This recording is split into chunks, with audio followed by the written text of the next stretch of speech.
Is alcohol a poison or a medicine? The answer might surprise you.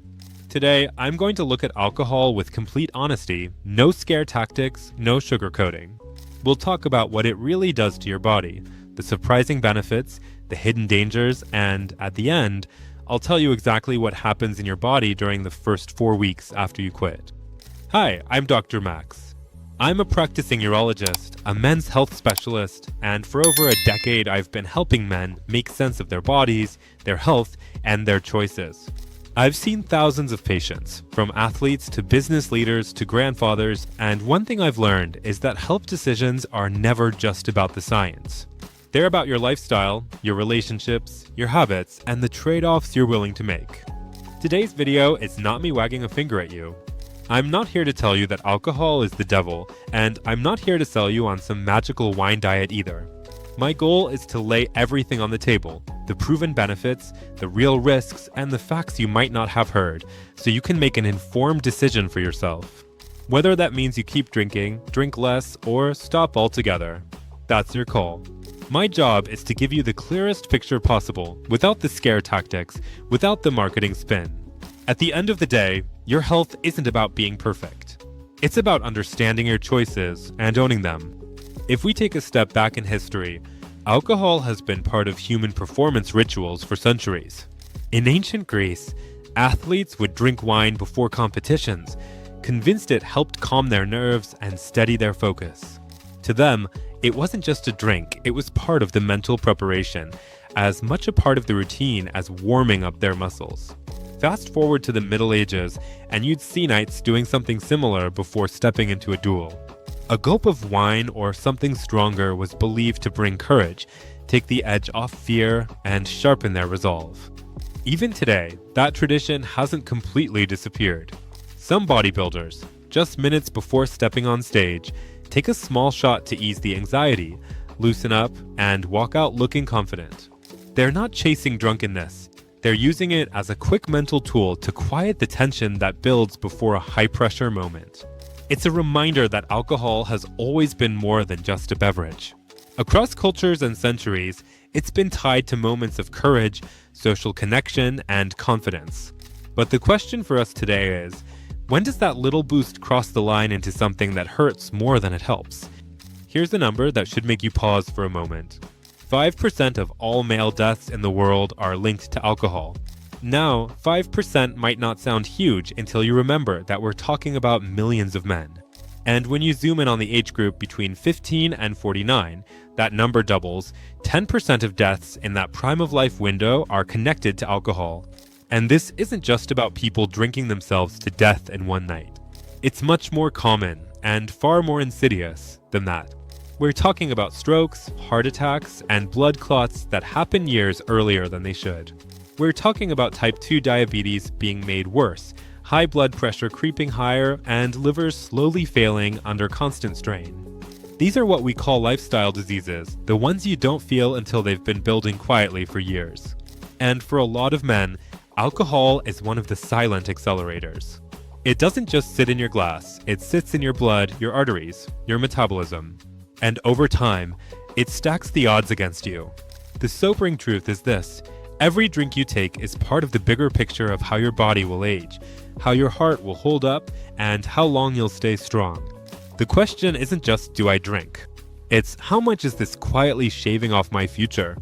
Let's talk about one of the most famous health arguments for drinking red wine, resveratrol. Resveratrol is a natural compound with antioxidant and anti-inflammatory properties. A lot of people associate it with grapes and wine, but here's the twist. It was first discovered in 1963, not in vineyards, but in the roots of Japanese knotweed, a plant used in traditional medicine. Fast forward to the 1990s, and scientists were puzzling over the French paradox. Here were people in France, eating diets high in butter, cheese, and other rich foods, yet having lower rates of heart disease compared to other countries. One of the explanations was their regular consumption of red wine, which contains resveratrol. That's where the idea took off that a glass of wine a day might help protect your heart. Research has shown moderate alcohol use, around 1 standard drink per day, can be linked to improved blood vessel function, lower bad cholesterol, higher good cholesterol, and even up to a 40% lower risk of cardiovascular disease for some people. It's also been tied to stronger social connections, which we know are powerful for both mental and physical health. But here's the important caveat: resveratrol isn't unique to wine. You can get it from grapes, blueberries, peanuts, or as a supplement.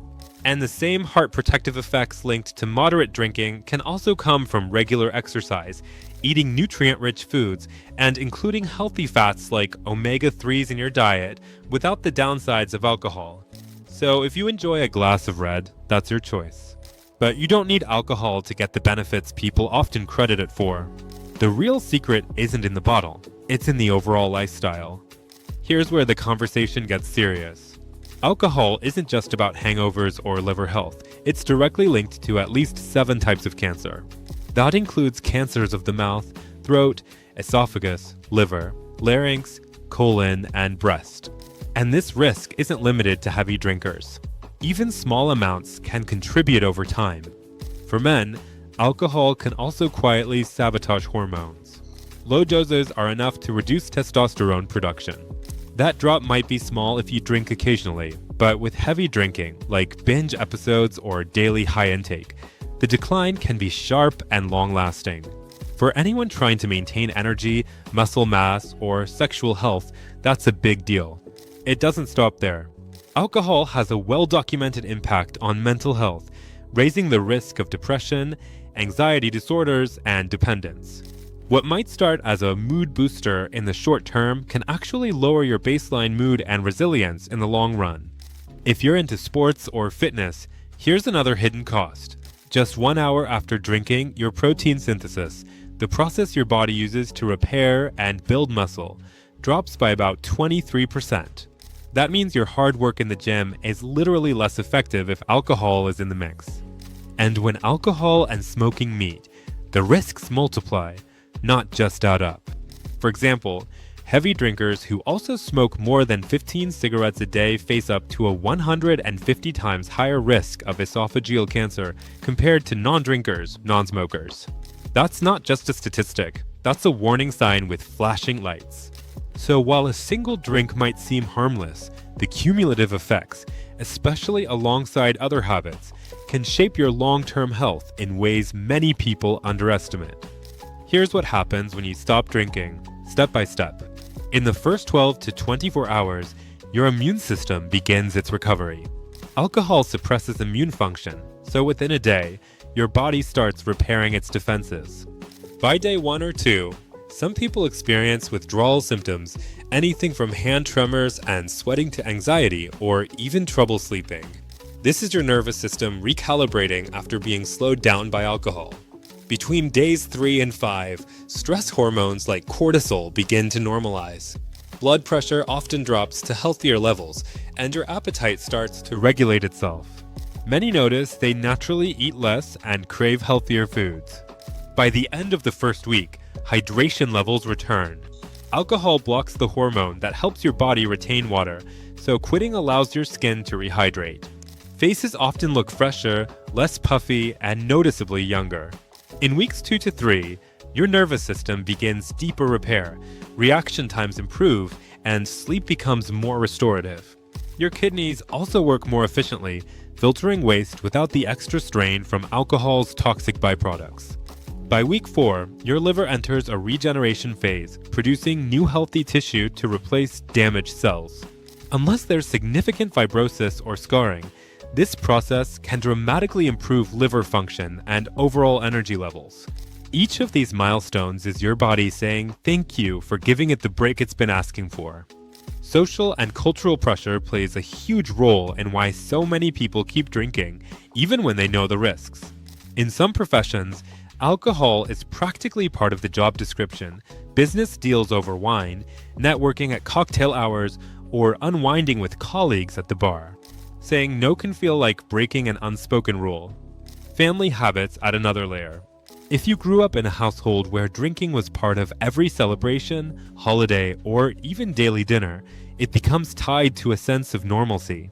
For many, it's not just a beverage, it's tradition. Then there's the generational mindset. Older generations often see alcohol as harmless in moderation or even good for the heart, and they may dismiss warnings as overblown. Finally, the "it won't happen to me" mentality keeps a lot of people in the cycle. Until something serious happens, a diagnosis, a hospital stay, it's easy to believe health problems are for other people. By the time reality hits, the habit can be deeply entrenched. Start by defining a reason for drinking. Is it for relaxation, confidence, social bonding, or simply habit? Being clear about your why is the first step to making intentional choices instead of automatic ones. Learn what a standard drink actually is. It's often much smaller than what most people pour at home. For example, one standard drink is about 14 grams of pure alcohol, which means 150 milliliters of wine, 350 milliliters of beer, or 45 milliliters of spirits. Knowing this helps you track your true intake. If you rely on alcohol for confidence in social situations, start replacing that with real skill building. Practice conversations, focus on open body language, and gradually challenge yourself to connect with people without a drink in hand. Commit to giving your body a 4-week alcohol-free trial. It's long enough to see meaningful changes in energy, mood, and even appearance. Throughout that month, track your sleep, your focus, and how you feel physically and emotionally. The feedback from your own body will tell you more than any lecture ever could. I once had a patient in his late 40s, a business owner, who came to me with constant fatigue, high blood pressure, and trouble sleeping. He wasn't what you'd call a heavy drinker, but he had wine most nights, plus social events on weekends. We decided on a 1-month alcohol-free trial. By week 2, his sleep was deeper, his morning headaches were gone, and his workouts felt easier. At the 1-month mark, his blood pressure had dropped. He lost nearly 5 pounds without changing anything else, and his energy was back. He told me, "I didn't realize how much this was holding me back until I stopped." Your health is in your hands. Whether you choose moderation or zero alcohol, make it an informed choice.